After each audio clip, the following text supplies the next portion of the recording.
Hello friend, स्वागत है आप सभी का एक बार फिर से मेरे यूट्यूब चैनल कहानियों का सफ़र में। आज मैं आपके लिए एक नई कहानी लेकर आई हूँ, लेकिन उससे पहले अगर अभी तक आपने मेरे चैनल को सब्सक्राइब नहीं किया है तो प्लीज़ मेरे चैनल को सब्सक्राइब कीजिए और साथ ही बेल बटन को प्रेस कीजिए ताकि मेरी आने वाली कहानी आप तक आसानी से पहुँच सके। तो चलिए फ्रेंड्स, शुरू करते हैं हम आज की नई कहानी। जब हनुमान जी अहिरावण की कैद से राम और लक्ष्मण को मुक्त कराने के लिए उनसे युद्ध कर रहे थे तो अहिरावण बड़ी मुश्किल से मरता और फिर 5-5 के रूप में जिंदा हो जाता।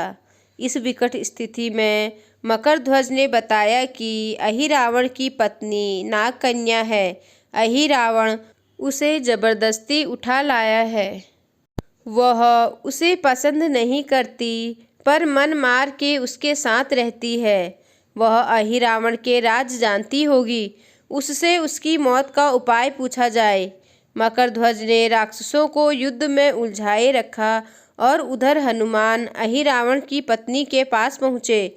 नागकन्या से उन्होंने कहा कि यदि तुम अहिरावण के मृत्यु का भेद बता दो तो हम उसे मारकर तुम्हें उसके चंगुल से मुक्ति दिला देंगे।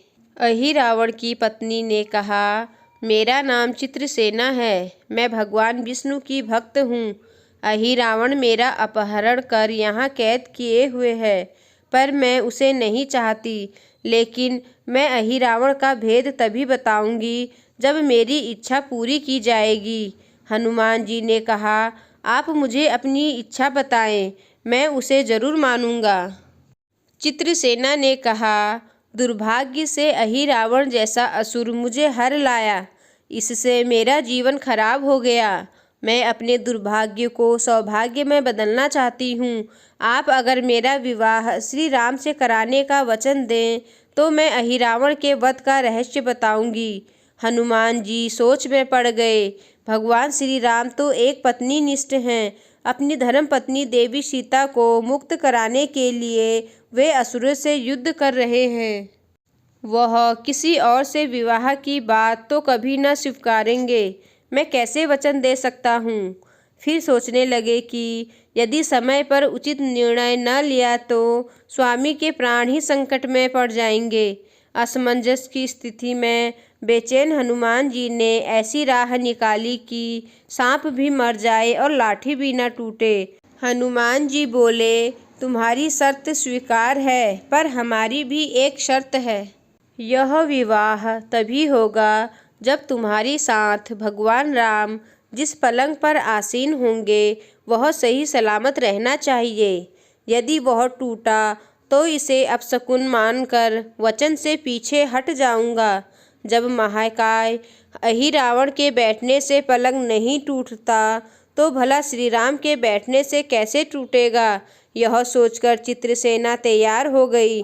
उसने अहिरावण समेत सभी राक्षसों के अंत का सारा भेद बता दिया। चित्रसेना ने कहा, दोनों राक्षसों के बचपन की बात है। इन दोनों के कुछ शरारती राक्षस मित्रों ने कहीं से एक भ्रामरी को पकड़ लिया। मनोरंजन के लिए वे उस भ्रामरी को बार बार कांटों से छेड़ रहे थे।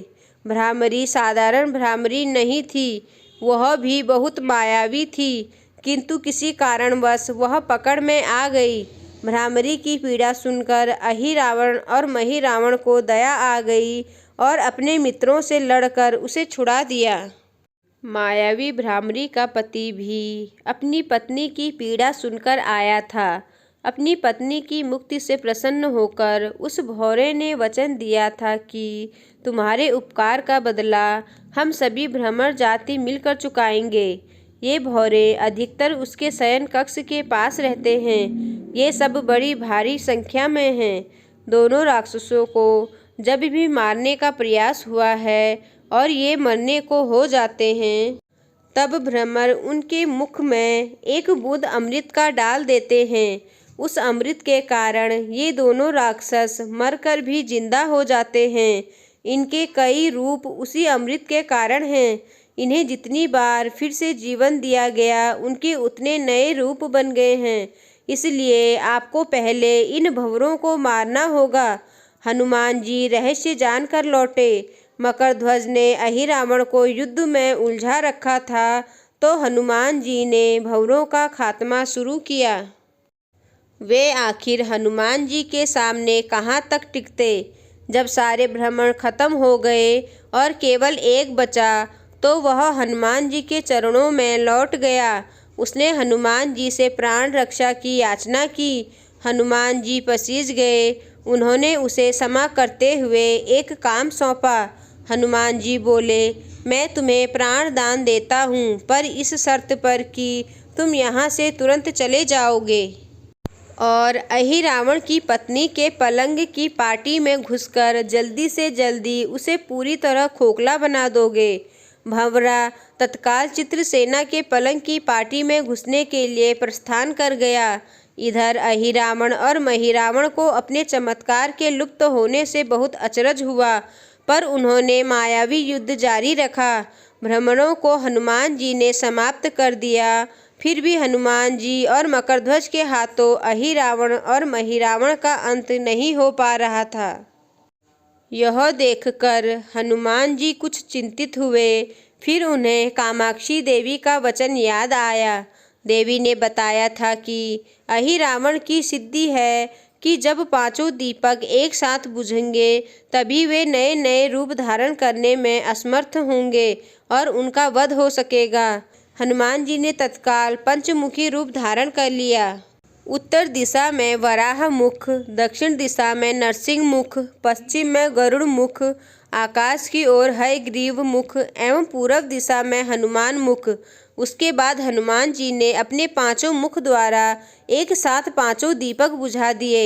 हनुमान जी और मकरध्वज के हाथों शीघ्र ही दोनों राक्षस मारे गए।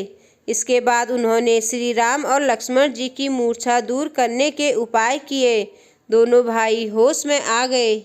चित्रसेना भी वहां आ गई।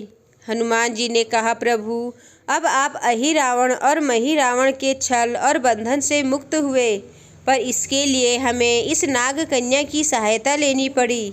अहिरावण इसे बलपूर्वक उठा लाया था।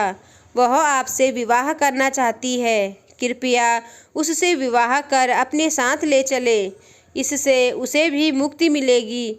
श्री राम हनुमान जी की बात सुनकर चौंक गए। इससे पहले कि वह कुछ कह पाते, हनुमान जी ने ही कह दिया, भगवान, आप तो मुक्तिदाता हैं। अहिरावण को मारने का भेद इसी ने बताया है। इसके बिना हम उसे मारकर आपको बचाने में सफल नहीं हो पाते। कृपा निधान इसे भी मुक्ति मिलनी चाहिए, परंतु आप चिंता न करें। हम सबका जीवन बचाने वाले के प्रति बस इतना कीजिए कि आप बस इस पलंग पर बैठिए, बाकी का काम मैं संपन्न करवाता हूँ। हनुमान जी इतनी तेजी से सारे कार्य करते जा रहे थे कि इससे वह श्री राम जी और लक्ष्मण जी दोनों चिंता में पड़ गए। वह कोई कदम उठाते कि तब तक हनुमान जी ने भगवान राम की बाँह पकड़ ली। हनुमान जी ने भावावेश में प्रभु श्री राम की बाँह पकड़कर चित्रसेना के उस सजे धजे विशाल पलंग पर बिठा दिया। श्री राम कुछ समझ पाते कि तभी पलंग की खोखली पाटी चरमरा कर टूट गई। पलंग धराशाही हो गया। चित्रसेना भी जमीन पर आ गिरी। हनुमान जी हंस पड़े और फिर चित्रसेना से बोले, अब तुम्हारी शर्त तो पूरी हुई नहीं, इसलिए यह विवाह नहीं हो सकता। तुम मुक्त हो और हम तुम्हें तुम्हारे लोग भेजने का प्रबंध करते हैं। चित्रसेना समझ गई कि उसके साथ छल हुआ है। उसने कहा कि उसके साथ छल हुआ है। मर्यादा पुरुषोत्तम के सेवक उनके सामने किसी के साथ छल करे, यह तो बहुत अनुचित है। मैं हनुमान को श्राप दूंगी। चित्रसेना हनुमान जी को श्राप देने ही जा रही थी कि श्री राम का सम्मोहन भंग हुआ। वह इस पूरे नाटक को समझ गए। उन्होंने चित्रसेना को समझाया, मैंने एक पत्नी धर्म से बंधे होने का संकल्प लिया है, इसलिए हनुमान जी को यह सब करना पड़ा। उन्हें क्षमा कर दो। क्रुद्ध चित्रसेना तो उनसे विवाह की जिद पकड़े बैठी थी। श्री राम ने कहा, मैं जब द्वापर में श्री कृष्ण अवतार लूँगा तब तुम्हें सत्यभामा के रूप में अपनी पटरानी बनाऊंगा। इससे वह मान गई। चित्रसेना को प्रभु ने अगले जन्म में पत्नी बनाने का वरदान दिया था। भगवान विष्णु की पत्नी बनने की चाह में उसने स्वयं को अग्नि में भस्म कर लिया। श्री राम और लक्ष्मण, मकरध्वज और हनुमान जी सहित वापस लंका में स्वेल पर्वत पर लौट आए। तो दोस्तों, कैसी लगी आपको आज की कहानी मुझे कमेंट कर ज़रूर बताएं। धन्यवाद।